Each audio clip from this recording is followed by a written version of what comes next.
যাবে। যদিও 11টা থেকে সকালে সমাবেশ শুরু হলো, মানুষ কিন্তু সকালের নামাজ পড়ে রওনা হবে। আমরা যদ্দূর খবর পেয়েছি, যেহেতু এখানে আমি আপনাকে বলি যে যেহেতু আমাদের কিন্তু সবকিছু চিন্তা ভাবনা আছে, যাতে সাধারণ মানুষ যাতে যানজটের শিকারে না হয়, দুর্ভোগে পরিণত না হয়।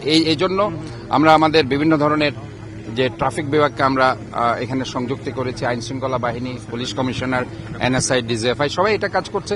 এবং তারা সেখানে যে জায়গায় আমাদের বাসগুলো আসবে, ধরেন দক্ষিণ চট্টগ্রাম থেকে যে বাসগুলো কর্ণফুলী ব্রিজ হয়ে যে জায়গায় সুবিধা হয় সেই জায়গায় নামিয়ে দিয়ে বাসগুলো আবার চলে যাবে, যাতে বাসগুলো শহরের মধ্যে থাকবে না। এইভাবে উত্তর চট্টগ্রামের যে বাসগুলো আসবে সেটা হয়তো বা সীতাকুণ্ড পার হয়ে এদিকে সিটি গেট পার হয়ে একটা জায়গায় তাদের নামিয়ে দিয়ে আবার চলে যাবে, যাতে শহরের মধ্যে যাতে একটা যানজট না হয়। এই জন্য মোটামুটিভাবে আমাদের কিছু কার্যক্রম থাকবে। আমরা চাই যে একটা ডিসিপ্লিনের মাধ্যমে সমাবেশটাকে উপহার দিতে। আমরা চাই যে মানুষের মধ্যে যাতে দুর্ভোগ না হয়, মানুষ যাতে কষ্ট না পায়, মানুষ যাতে এখানে যারা আসবে স্বতঃস্ফূর্তভাবে আসবে। এখানে কাউকে প্রেসার দিয়ে, জোর দিয়ে কিংবা ওই যে আওয়ামী লীগের সময় বিরিয়ানির প্যাকেট দিয়ে আনার আমাদের কোনো উদ্যোগ নেই। মানুষ তাদের মন থেকে আসবে, হৃদয় থেকে আসবে, কারণ ইতিমধ্যেই তারেক রহমানকে মানুষ হৃদয়ে ধারণ করেছে এবং এটার বহিঃপ্রকাশ ইনশাল্লাহ আগামীকাল আমরা দেখতে পাবো। না, প্রস্তুতি যেটা একটু আগে আমি বলেছি যে আমাদের ইনশাল্লাহ সার্বিকভাবে প্রস্তুতি আছে। যেহেতু এই মাঠটি নিয়ে আপনারা দেখেছেন গত 5-6 দিন থেকে কিন্তু আমরা কাজ করে যাচ্ছি এবং অত্যন্ত নিরলস পরিশ্রমের মধ্যে দিয়ে এই মাঠটিকে আজকে এই অবস্থা আনা হয়েছে। এবং এখানে অনেক প্রতিবন্ধকতা ছিল, আপনারা দেখেন সব ক্লিন করে ফেলা হচ্ছে এবং এখানে কোনো ব্যানার থাকবে না। আমরা স্পষ্ট বলে দিয়েছি মাঠে কোনো ব্যানার থাকবে না, ব্যানারগুলো সব খুলে ফেলতে হবে এবং বিকালের মধ্যে যে ব্যানার লাগিয়েছে সে খুলে ফেলবে, না হয় সিটি কর্পোরেশনকে আমরা বলে দিয়েছি, তারা কর্মকর্তারা এসে ব্যানারগুলো খুলে ফেলবে।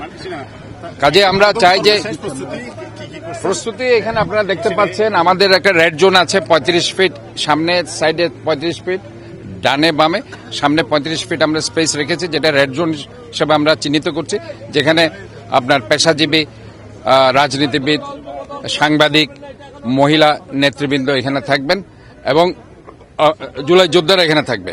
আর পাশে ওনার স্টেজে ওঠার সময় পাশে গুম এবং খুনের পরিবার স্বজনরা সেখানে থাকবেন। এই ধরনের একটা স্পেস আমরা রাখছি এবং স্টেজে শুধুমাত্র যারা এমপি প্রার্থী আছেন আর কেন্দ্রীয় যারা বিএনপির নেতৃবৃন্দ আছেন তারা সেখানে থাকবেন। এই ধরনের একটা সিদ্ধান্ত আমরা রেখেছি এবং আমরা এটা বলতে চাই যে পর্যাপ্ত পরিমাণে আমরা মানুষ যাতে সুন্দর করে আসতে পারে, দাঁড়াতে পারে, বসতে পারে, এই ধরনের ব্যবস্থা আমরা রেখেছি। ইভেন সেখানে অনেক প্রতিবন্ধকতা ছিল মাঠের, ওটাও আমরা কালকে ক্লিন করে দিয়েছি, যাতে মানুষ এসে কোনো কারণে হোঁচট না খায়, কোনো ধরনের তাদের ইনজুরি না হয়। কাজে ওভারঅল আপনারা বলতে পারেন যে আমরা আমাদের যে প্রস্তুতির জায়গায় সেটা ইনশাল্লাহ প্রায় শেষের দিকে। আমরা আমাদের এখন ওই যে ব্যানারের কাজ চলছে, স্টেজের ব্যানারটা আমরা বিকালের মধ্যে লাগিয়ে দিব অথবা কালকে সকালে।